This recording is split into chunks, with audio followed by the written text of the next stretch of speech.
खिदमत किस्सा 3 सुनहरी परियां। एक बादशाह था, उसके पास खुदा का दिया हुआ बहुत कुछ था मगर औलाद ना थी। बादशाह हर वक्त गमगीन रहता। वो उस गरीब आदमी से भी हसद करता जो किसी बेटे का बाप होता। वो कहता, मालो दौलत किस काम की जब संभालने वाला ही कोई नहीं। एक दिन जब वो शाही दस्तरखान से तरह तरह के लजीज खाने खा चुका तो हुक्का पीते हुए गहरी सोच में डूब गया। वजीर उसके करीब खड़ा था। बादशाह ने वजीर को सैर के लिए चलने को कहा। वो उससे मशवरा करना चाहता था। बादशाह और वजीर बातें करते करते महल से बहुत दूर निकल गए। चलते चलते एक बड़ी सी वादी में दाखिल हुए और फिर एक जगह बैठ गए। वो अपने गिर्द फैले हुए हसीन नज़ारों से लुत्फ उठा रहे थे और खुदा की कुदरत की तारीफ कर रहे थे। एकाएक ही उनके पांव तले जमीन कांपने लगी। साथ ही सायरन की सी आवाज़ सुनाई दी। फिर धम की आवाज़ फिजा में फैल गई। आवाज़ के साथ धुएं का बादल सा उठा और फट गया। उसमें से एक जादूगर बरामद हुआ और उनके सामने आ खड़ा हुआ। उस जादूगर की सफ़ेद दाढ़ी थी और वो सर से पांव तक सब्ज लिबास पहने हुए था। सिर्फ पांव में जर्द रंग की नोकदार जूतियां थीं। बादशाह और उसका वजीर हैरान रह गए। वो इस तरह बैठे थे जैसे पत्थर के बुत हों।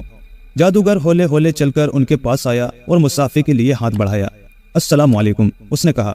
वालेकुम अस्सलाम, बादशाह और वजीर ने डरते डरते जवाब दिया। जादूगर ने पूछा, हुजूर ये बताइए कि आपने यहाँ आने की तकलीफ क्यों की।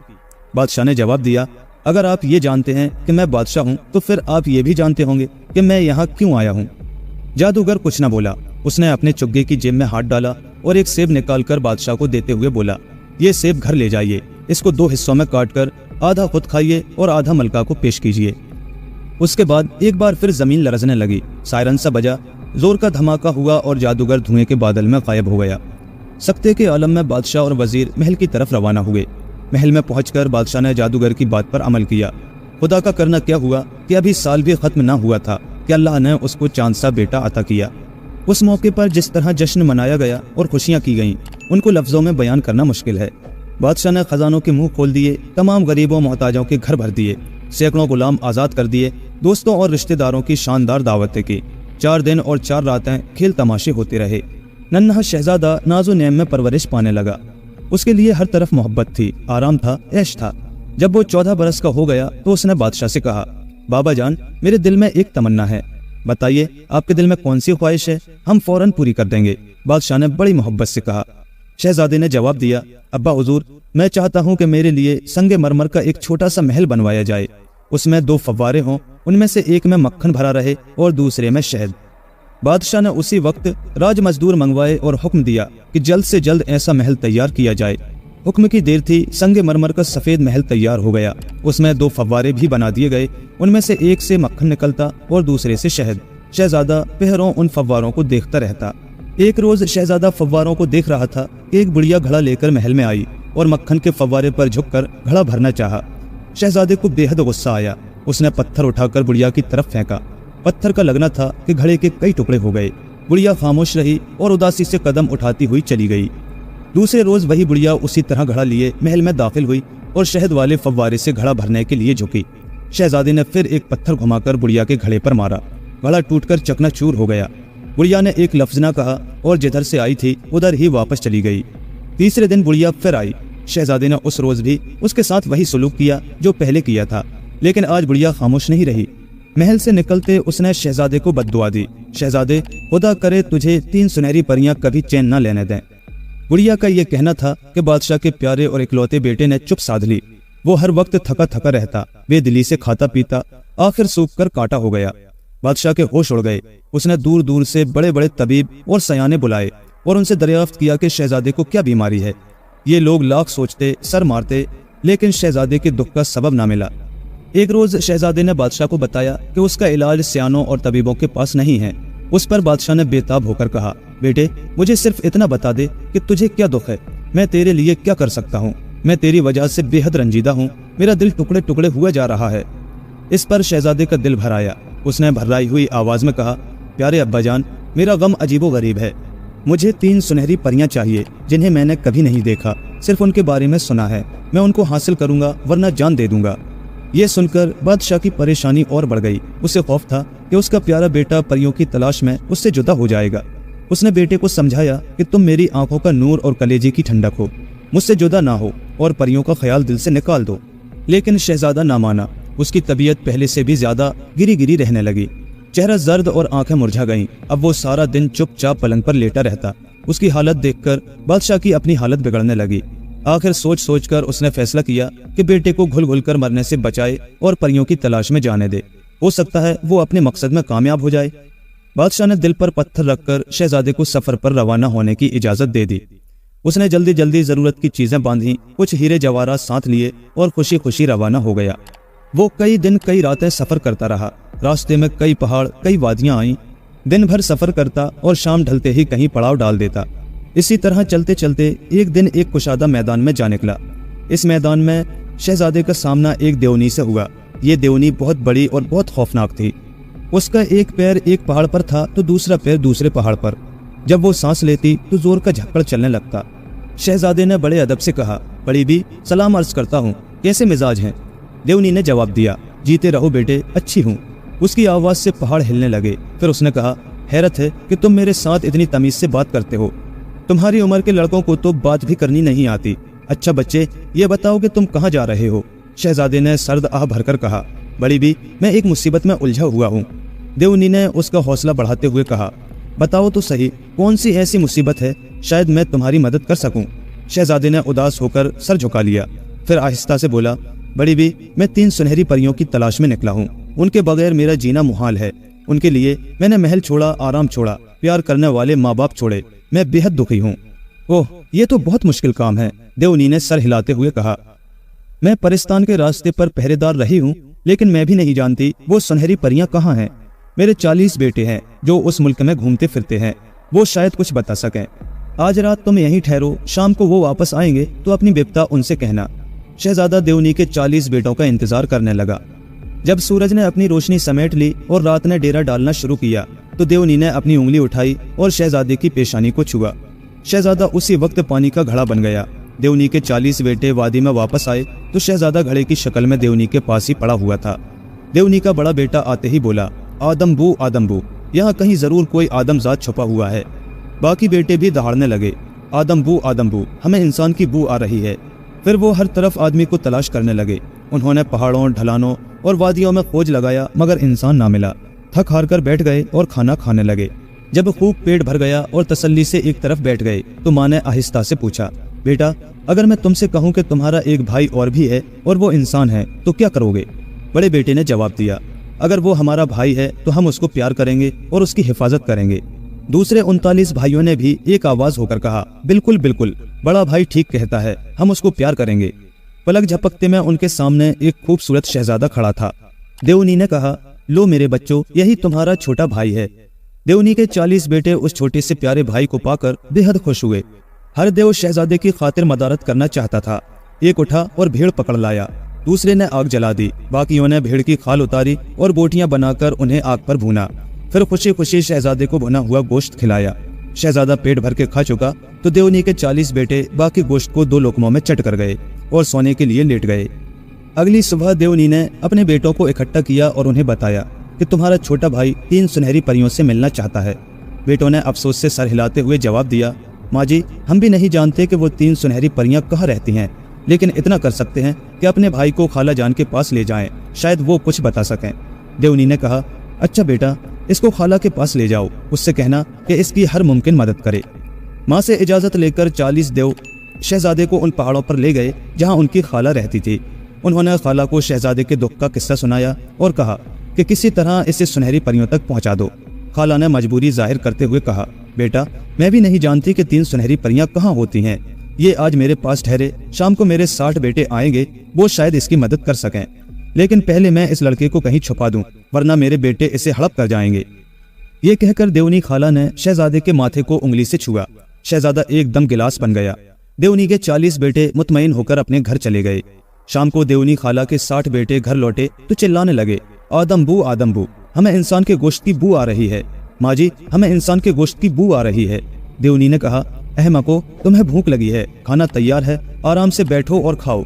सारे देव दस्तरखान पर बैठ गए और मजे मजे से खाना खाने लगे। देवनी ने गिलास को उंगली से बजाया। उसी वक्त शहजादा अपनी असली शक्ल में आ गया। 60 बेटे खूबसूरत शहजादे को देखकर बहुत खुश हुए और उसे पास बिठाकर खाना खिलाने लगे। खा पीकर सैर हो गए तो बिस्तरों पर लेटकर सो गए।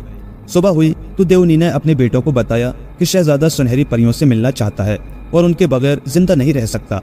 अफसोस माजी, 60 देव इकट्ठे बोले, हम सुनहरी परियों के बारे में कुछ नहीं जानते कि वो कहाँ रहती हैं, लेकिन हम शहजादे को बड़ी खाला के पास ले जाते हैं। वो बड़ी अक्लमंद है, इसकी मदद जरूर करेंगी। देवनी ने कहा, तुमने ठीक कहा, इसको बड़ी खाला के पास ले जाओ। उनको बताना कि 61वां बेटा है, इसे भी अपना ही बेटा समझें और मेहरबानी से पेश आए। देवनी खाला के 60 बेटे शहजादे को साथ लेकर उस पहाड़ पर गए जहाँ उनकी बड़ी खाला रहती थी। बड़ी खाला ने बड़ी मोहब्बत से शहजादे का इस्तकबाल किया और उसकी दर्द भरी कहानी सुनी, लेकिन वो भी नहीं जानती थी कि 3 सुनहरी परियां कहाँ रहती हैं।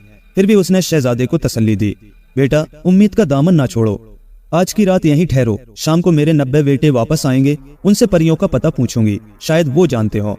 ये कहकर देवनी ने अपने भांजों को रुखसत किया। वो सलाम करके चले गए। जब दिन की रोशनी अंधेरे में बदलने लगी तो देवनी ने शहजादे के माथे को उंगली से छुआ। शहजादा झाड़ू बन गया। थोड़ी देर बाद देवनी के 90 बेटे आ गए और आते ही आदम्बू आदम्बू पुकारने लगे। माँ ने झटपट खाना तैयार किया और उन्हें खिलाया। जब वो खा पी चुके तो देवनी ने पूछा, अगर तुम्हें कोई छोटा सा भाई मिल जाए तो उसे भी खा जाओगे क्या? नहीं, हरगिज नहीं, कोई अपने भाई को भी खाता है। 90 के 90 भाई एक साथ चीखने लगे। माँ ने कहा, अच्छा कसम खाओ कि तुम उसको कुछ नहीं कहोगे। सबने फौरन कसम खाई। माँ ने झाड़ू पर हाथ मारा तो शहजादा फौरन झाड़ू से इंसान बन गया। देवों को माँ से किया हुआ वादा याद था। उन्होंने शहजादे को अपने पास बैठा लिया ताकि वो भी खाना खा ले। वो प्यार से शहजादे का हाल पूछ रहे थे। शहजादे ने लंबी सांस भरकर जवाब दिया, मैं बीमार नहीं मगर खुश भी नहीं। मेरी मुसीबत यह है कि मैं 3 सुनहरी परियों से मिलना चाहता हूँ। देवनी ने कहा, लो अपने भाई की मदद करो। तुम में से कौन बताएगा कि 3 सुनहरी परियां कहाँ रहती हैं? अम्मी जान, मैं जानता हूँ। 90 भाइयों में से सबसे छोटे ने खड़े होते हुए कहा। दूसरे दिन सुबह सवेरे देवनी का सबसे छोटा बेटा और शहजादा अपनी मंजिल की तरफ रवाना हो गए। वो 2 घंटे तक चलते रहे। फिर देव ने शहजादे से कहा, भाई हम बहुत जल्द एक बाग में पहुंच जाएंगे। बाग में एक फव्वारा चल रहा होगा, उस फव्वारे ही में 3 सुनहरी परियां रहती हैं। फव्वारे पर जाकर मैं तुम्हें आंखें बंद करने के लिए कहूंगा, आंखें बंद कर देना, फिर मैं कहूंगा आंखें खोल दो, फिर खोल देना। जो ही तुम आंखें खोलोगे तुम्हारे दिल की मुराद पूरी हो जाएगी। चलते चलते रास्ता बहुत चौड़ा हो गया और फिर वो एक बहुत बड़े बाग में जाकर खत्म हुआ। बाग के ऐन दरमियान में फव्वारा चल रहा था। चांदी जैसे पानी की बूंदें उड़ उड़कर तालाब में गिर रही थीं। यहाँ शहजादा और देव दोनों चुपचाप खड़े हो गए। थोड़ी देर बाद देव ने कहा, आंखें बंद कर लो। शहजादे ने फौरन आंखें बंद कर ली और यूं ही कुछ देर खड़ा रहा। फिर देव ने आवाज दी, आंखें खोल लो। शहजादे ने आंखें खोल ली। तालाब के पानी में 3 संतरे डुबकियां लगा लगा कर नहा रहे थे। उसने फौरन पानी में हाथ डाला और तीनों संतरे निकालकर अपनी जेब में रख लिए। देव बोला, शाबाश, अब सब काम ठीक हो जाएंगे। बस एक बात याद रखना, जब भी तुम इन संतरों को छीलने लगो तो ख्याल रखना कि तुम्हारे आसपास पानी जरूर हो। शहजादे ने देव का बहुत बहुत शुक्रिया अदा किया और वादा किया कि वो उसकी हिदायत के मुताबिक काम करेगा। फिर दोनों एक दूसरे को खुदा हाफिज कहकर जुदा हो गए। देव जिस रास्ते से आया था उसी रास्ते से वापस चला गया। शहजादा बाग में से होता हुआ दूसरी तरफ निकल गया। वहाँ एक सड़क थी, वो उस पर हो लिया। ये सड़क एक पहाड़ी पर से गुजरती थी। पहाड़ी को पार किया तो एक रेगिस्तान आ गया। शहजादा तपती हुई रेत पर 1 घंटे से ज्यादा चलता रहा। प्यास लगी तो उसे 3 संतरों का ख्याल आया। ऐसे गर्म खुश्क रेगिस्तान में रस भरे संतरों से बेहतर कोई चीज नहीं हो सकती। उसने जेब से चाकू निकाला और एक संतरे को काटकर 2 हिस्से करना चाहे। जो ही संतरा कटा, एक खूबसूरत परी कूदकर बाहर आ गई। ये सुनहरी परी इतनी हसीन थी कि शहजादे की आंखें चुंधिया गईं। वो शहजादे के सामने तपती हुई रेत पर खड़ी मुस्कुरा रही थी। फिर उसने इधर उधर आंखें घुमाकर देखा और शहजादे के सामने हाथ फैला दिया, पानी, मुझे पानी चाहिए। लेकिन शहजादा तो रेगिस्तान में खड़ा था, वहाँ पानी कहाँ? अब शहजादे को देव की बात याद आई। देव ने इसीलिए कहा था कि जब तक पानी पास ना हो संतरा मत छीलना। शहजादा बहुत पछताया। बेचारी परी उसकी तरफ उदास नजरों से देख रही थी। वो सख्त प्यासी थी। देखते ही देखते वो गायब हो गई। शहजादा बेबसी से हाथ मलने और अपने आप को बुरा भला कहने लगा। लेकिन अब पछताए क्या होत जब चिड़िया चुग गई खेत। परी जा चुकी थी। शहजादा उदास होकर फिर चलने लगा। उस बेअंदाजा लंबे चौड़े रेगिस्तान में कहीं नखलिस्तान का नामो निशान ना था। शहजादे को सख्त प्यास लग रही थी। जब जान लबों पर आ गई तो उसको दूसरे संतरे का ख्याल आया। उसने दिल को समझाया कि कोई बात नहीं, एक संतरा तो फिर भी बच जाएगा और ये भी तो मुमकिन है कि दूसरे संतरे से परी ना निकले। अजीब वाकयात बार बार तो पेश नहीं आते। ये सोचते हुए उसने दूसरा संतरा भी काट दिया। जो ही संतरा कटा उसमें से एक नन्ही सी परी उछलकर बाहर आई। ये परी पहली परी से भी ज्यादा हसीन थी। शहजादा चौंक कर एक कदम पीछे हट गया और टुकुर टुकुर परी को देखने लगा। परी ने उसकी तरफ हाथ बढ़ाया और बोली, पानी, मुझे पानी पिलाओ। शहजादा बेबस था, वो खुद प्यासा मर रहा था। पानी होता तो उस परी को पहले देता, लेकिन हाय बदनसीबी, परी गायब हो गई। शहजादे ने अपना सफर जारी रखा और दिल में पक्का इरादा कर लिया कि चाहे वो प्यासा मर जाए, आखिरी संतरे को उस वक्त तक नहीं छीलेगा जब तक आसपास पानी ना हो। रेगिस्तान में भटकते भटकते दूसरा दिन भी आधा गुजर गया। अचानक उसे चश्मा बहने की आवाज सुनाई दी। वो गिरता पड़ता चश्मे तक पहुंचा, चुल्लू भर भर कर ठंडा पानी पिया और खुदा का शुक्रिया अदा किया। प्यास बुझाने के बाद उसने जेब से चाकू निकाला और आखिरी संतरा काटा। जो ही संतरे के 2 हिस्से हुए, उसमें से एक नाजुक सी परी उछलकर बाहर आई। ये परी पहली दोनों परियों से ज्यादा नाजुक और हसीन थी। उसने भी हाथ बढ़ाकर शहजादे से पानी मांगा। पानी, मुझे पानी चाहिए। शहजादा उसे चश्मे पर ले गया। उसने खूब सैर होकर पानी पिया और फिर शहजादे के पास खड़ी हो गई। शहजादे ने फैसला किया कि इस परी को किसी डोली या गाड़ी में ले जाना चाहिए, वरना लोगों में बेइज्जती होगी। ये सोचकर उसने परी से कहा, मैं तुम्हारे लिए गाड़ी लेने जा रहा हूँ, तुम यहीं इंतजार करना, मैं जल्द लौट आऊंगा। ये कि उसने परी को चश्मे के पास एक दरख्त की शाख पर बिठा दिया और ताकीद की कि यहाँ से हरगिज मत हिलना। परी दरख्त पर बैठी इंतजार करती रही। काफी देर हो गई कि शहजादा लौट कर ना आया। इतने में परी को किसी की आवाज सुनाई दी। ये शहजादा नहीं था, बल्कि कोई नौकरानी थी जो अपनी मालकिन के लिए चश्मे से पानी लेने आई थी। नौकरानी के हाथ में घड़ा था। जब वो घड़ा भरने के लिए झुकी तो उसे पानी में परी का अक्स नजर आया। नौकरानी ने समझा ये मेरा ही अक्स है। वो इतराकर बोली, वाह, मैं तो अपनी मालकिन से भी ज्यादा खूबसूरत हूँ, उसे मेरी खिदमत करनी चाहिए, ना कि मुझे उसकी। ये कहकर उसने घड़ा जमीन पर दे मारा और अपनी मालकिन के घर चली गई। मालकिन ने उसे खाली हाथ आते देखा तो सवाल किया, पानी कहाँ है? घड़ा टूट गया। नौकरानी ने जोर से जवाब दिया, मैं तुमसे ज्यादा हसीन हूँ, तुम्हारी नौकरानी क्यों बनूं? तुम खुद पानी लेकर आओ। क्या कहने हैं तेरे? मालकिन चिल्लाई। ये खच्चड़ी आज यकायक हसीन कैसे बन गई? ये कहकर उसने नौकरानी के सामने आईना कर दिया। नौकरानी ने आईने में शक्ल देखी तो बेहद शर्मिंदा हुई। उसने दूसरा घड़ा उठाया और चश्मे से पानी लेने चली गई। चश्मे पर वही वाकया पेश आया। वो घड़ा भरने झुकी तो पानी में परी का चेहरा दिखाई दिया। मैं हसीन हूँ, मैं यकीनन अपनी मालकिन से ज्यादा हसीन हूँ। ये कहकर उसने दूसरा घड़ा भी तोड़ दिया और मालकिन के पास चली गई। मालकिन ने पूछा, पानी कहाँ है और दूसरे घड़े का क्या हुआ? नौकरानी ने रौब से कहा, तुम्हें मेरा पानी भरना चाहिए, मैं तुमसे ज्यादा हसीन हूँ, मैं तुम्हारी खिदमत क्यों करूँ? वाह, मेरा ख्याल है तुम पागल हो गई हो, एक बार आईना फिर से देखो, मालकिन ने कहा। आईना देखकर नौकरानी फिर शर्मिंदा हुई और तीसरी बार पानी भरने चश्मे पर चली गई। इस दफा भी उसे पानी में वही हसीन चेहरा दिखाई दिया। अब वो तीसरा घड़ा तोड़ने ही वाली थी कि दरख्त पर बैठी सुनहरी परी ने कहा, ना ना, अब घड़ा मत तोड़ना, पानी में तुम्हें मेरा चेहरा नजर आता है, दोबारा झांक कर देखो। लेकिन नौकरानी ने पानी में देखने के बजाय ऊपर दरख्त की तरफ देखा। उसकी निगाह खूबसूरत परी पर पड़ी। वो जल्दी से दरख्त पर चढ़ गई। उसके दिल में खोट थी। उसने बड़ी नरमी से कहा, नन्ही परी, तुम थकी हुई लगती हो, आओ मेरे जानों पर सर रखकर थोड़ी देर आराम कर लो। ये कहा और सुनहरी परी का खूबसूरत सर अपनी गोद में रख लिया। जब परी बातें करती हुई उसकी गोद में सो गई तो नौकरानी ने अपनी जेब में से सुई निकाली और परी के माथे में चुभो दी। सुई चुभते ही नन्ही परी एक छोटा सा परिंदा बन गई और उड़कर दूर चली गई। नौकरानी दरख्त पर बैठी रही। जब शहजादा गाड़ी लेकर वापस आया तो नौकरानी सुनहरी परी की जगह बैठी थी। शहजादा उसे देखकर हैरान रह गया। बोला, ये तुम्हें क्या हो गया? नौकरानी ने गुस्से से कहा, हाँ हाँ, अब तो तुम यही कहोगे, मुझे तने तनहा दरख्त पर छोड़ गए, दिन भर गायब रहे, अब पूछते हो क्या हुआ? धूप बहुत तेज थी और कीड़े मकोड़ों ने काट काट कर मुझे बेहाल कर दिया। मैं अपने हाथ पांव सुकेड़े बैठी रही, ये हुआ मेरे साथ।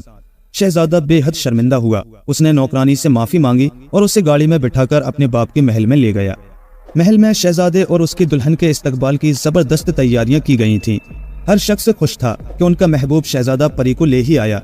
लेकिन जब उन्होंने नौकरानी को देखा तो बहुत हैरत हुई।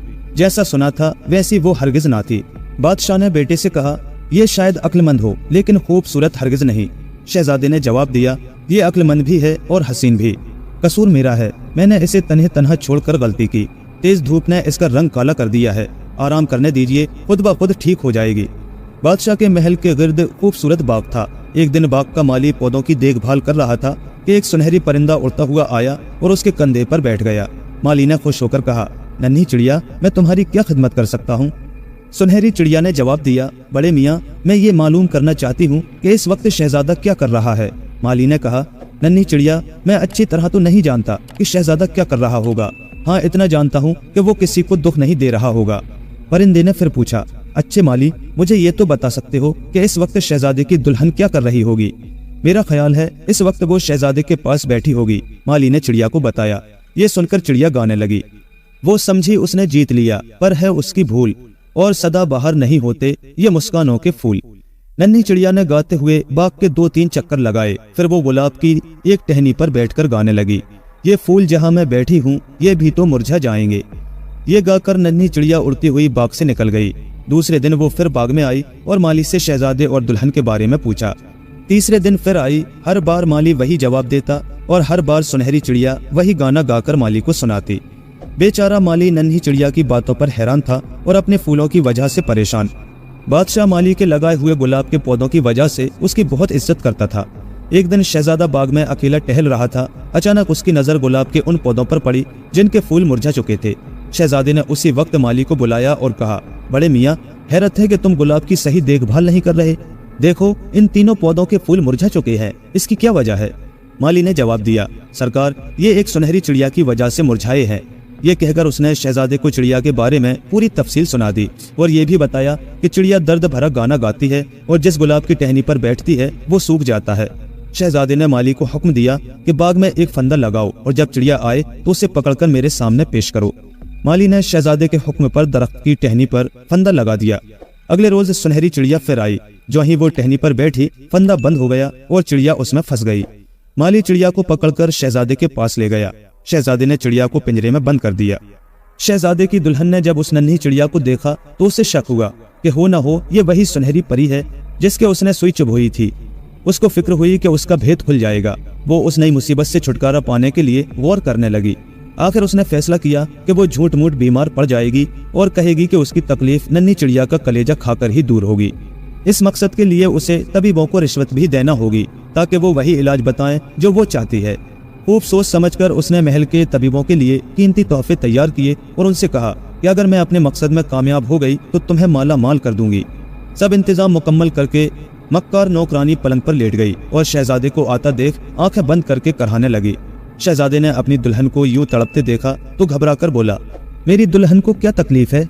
हाय हाय, तबीबों को बुलाओ। नौकरानी ने कराहते हुए कहा, मुझे लगता है जैसे मेरा आखिरी वक्त आ गया है। तबीबों को फौरन बुलाया गया। उन्होंने शहजादे की दुल्हन को बेचैनी से करवटें बदलते देखा तो सर जोड़कर बैठ गए। आखिरकार उन्होंने शहजादे को बताया कि दुल्हन को एक खास किस्म के परिंदे की कलेजी खिलाई जाए तो उसका रोग दूर हो जाएगा, वरना बचना मुश्किल है। सबसे बड़े तबीब ने दाढ़ी खुजाते हुए कहा, मैंने आज सुबह इस किस्म का परिंदा शाही बाग में उड़ते हुए देखा है। मेरा ख्याल है वो परिंदा तो मेरे पिंजरे में है। ये कहकर शहजादे ने एक गुलाम को पिंजरा लाने के लिए कहा। गुलाम पिंजरा लेकर आया तो सुनहरी चिड़िया को देखकर नौकरानी का दिल जोर जोर से धड़कने लगा। हाँ हाँ, यही वो परिंदा है। बड़े तबीब ने जल्दी से कहा, इस परिंदे का गोश्त खाने से शहजादी का रोग दूर हो जाएगा। ये कहकर तबीब कमरे से बाहर निकल गए। शहजादे ने गुलाम से कहा कि सुनहरी चिड़िया को ज़िबह करके इसकी कलेजी भून लाओ। जब गुलाम चिड़िया की कलेजी भून कर लाया तो शहजादे ने अपने हाथों से दुल्हन को खिलाई। वो एकदम उठकर खड़ी हो गई जैसे उसे कोई दुख दर्द ना था। जब चिड़िया को ज़िबह करके उसके पर नोचे जा रहे थे तो एक पर उड़कर दूर जा गिरा। उस पर किसी की नजर ना पड़ी। बाकी परों को समेटकर कूड़े के डिब्बे में डाल दिया गया। जिंदगी फिर पहले की तरह गुजरने लगी।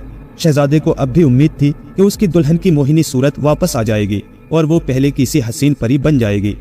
लेकिन दुल्हन का चेहरा मोहरा तो क्या हसीन होता, आदतें भी खराब होती गईं। वो बेहद मगरूर और नकचड़ी होती जा रही थी। एक दिन एक बुढ़िया को जो महल में काम धंधा करने आती थी, सुनहरी चिड़िया का गिरा हुआ पर मिल गया। ये बेहद खूबसूरत था। बुढ़िया ने उसे अपने गिरेबान में अड़स लिया और घर ले गई। घर ले जाकर उसने पर को दीवार में गाड़ दिया ताकि वो चलती फिरती उस नाजुक और खूबसूरत पर को देखती रहे। एक दिन बुढ़िया महल में काम करने गई हुई थी कि हवा के झोंके से ये पर दीवार से गिर गया और गिरते ही उस खूबसूरत परी में बदल गया जिसको शहजादा दरख्त पर इंतजार करता छोड़ आया था। परी चुपके से उठी और कमरे में बिखरी हुई चीजों को ठीक करने लगी। फिर उसने खाना पकाया। खाना तैयार हो गया तो उसे दस्तरखान पर लगाकर दोबारा पर बन गई और दीवार के सुराख में जा बैठी। शाम को बुढ़िया थकी हारी घर लौटी तो सीधी चूल्हे के पास गई। वो खाना तैयार करना चाहती थी। देगची का ढकना उठाया तो खाना तैयार पड़ा था। दस्तरखान बिछा हुआ था। उसने कमरे में चारों तरफ देखा, हर चीज करीने से रखी हुई थी। कमरा भी साफ सुथरा था। बुढ़िया बड़ी हैरान हुई, ये काम किसने किया है? वो सोचने लगी। दूसरे रोज बुढ़िया की हैरत में और इजाफा हुआ। महल से वापसी पर उसने देखा कि कल की तरह फिर हर शय ठिकाने पर रखी हुई है। खाना तैयार पड़ा है लेकिन घर में कोई नहीं है। बुढ़िया ने बड़बड़ाते हुए कहा, मैं इस मामले की तह तक पहुंचूंगी। अगली सुबह वो रोज की तरह तैयार हुई और कमरे से बाहर निकल गई, लेकिन महल को जाने के बजाय वो बाहर छुपकर खड़ी हो गई। वो 1 घंटा इंतजार करती रही, लेकिन कोई नहीं आया। फिर अचानक उसे अंदर से मध्यम मध्यम आवाजें आती सुनाई दी। उसने कान दरवाजे पर रख दिया। हाँ, सचमुच कोई कमरे में चल फिर रहा था। बुढ़िया ने एक आंख दरवाजे की दराज पर रख दी और दूसरी आंख मीच कर अंदर देखा। कमरे में एक नौजवान लड़की, जिसका चेहरा चांद से भी ज्यादा हसीन था, झाड़ पोंछ कर रही थी। बुढ़िया दरवाजा खोलकर कमरे में चली गई और लड़की से पूछा, बेटी तुम कौन हो? लड़की ने अपने आप को छुड़ाने की कोशिश की, लेकिन बुढ़िया ने उसे पकड़कर अपने पास बिठा लिया। बेटी तुम कौन हो और कहां से आई हो? लड़की को नौकरानी का जुल्म याद आ गया। वो हिचकियां ले लेकर रोने लगी। बुढ़िया ने लड़की को अपनी बाहों में ले लिया और सर चूमकर दोबारा पूछा। अब लड़की ने तमाम कहानी कह सुनाई। जब बुढ़िया को मक्कार नौकरानी की चालाकियों का पता चला तो उसने इरादा किया कि वो शहजादे के सामने ये राज फाश कर देगी ताकि उसको असल हकीकत का इल्म हो जाए। उसने लड़की को हौसला दिया, ना रो मेरी बच्ची, सब ठीक हो जाएगा। बुढ़िया उसी वक्त महल में गई और शहजादे से कहा कि मैं आपसे अलहदगी में कुछ बातें करना चाहती हूँ। मेहरबानी करके मेरे गरीब खाने पर तशरीफ ले चलिए। शहजादे ने बुढ़िया की दरख्वास्त को खुशी से मंजूर कर लिया। बुढ़िया शहजादे को लेकर घर पहुंची तो रात का खाना तैयार था। दोनों ने मिलकर खाया। इसके बाद काफी पी जानी थी। अब काफी के प्याले कौन लेकर आए और प्यालों में काफी कौन बनाए? सुनहरी परी के सिवाय काम कौन कर सकता था? जब शहजादे ने सुनहरी परी को देखा तो लड़खड़ा गया। उसे यूं लगा जैसे कमरा उसके गिर्द घूम रहा है या वो खला में उड़ता हुआ जमीन पर गिरने ही वाला है। ये लड़की कौन है? उसने बड़ी मुश्किल से बुढ़िया से पूछा। बुढ़िया ने जवाब दिया, शहजादे साहब, यही आपकी असली बीवी है, लेकिन ये यहाँ कैसे आ गई? शहजादे की हैरत खुशी में बदल कर रह गई थी। बुढ़िया ने शहजादे को नौकरानी की चालाकी की दास्तान हर्फ बा हर्फ सुना दी। शहजादे को यूं लगा जैसे वो खुशी से दीवाना हो जाएगा। वो उसी वक्त परी को लेकर महल में गया और माँ बाप को सारी कहानी सुनाई। महल में शानदार जश्न मनाया गया जो 3 दिन और 3 रातें जारी रहा। मक्कार नौकरानी को मौत के घाट उतार दिया गया ताकि वो जिंदा रहकर अपनी मक्कारियों से औरों को परेशान ना करे। शहजादा अपनी सुनहरी परी के साथ खुशी खुशी रहने लगा।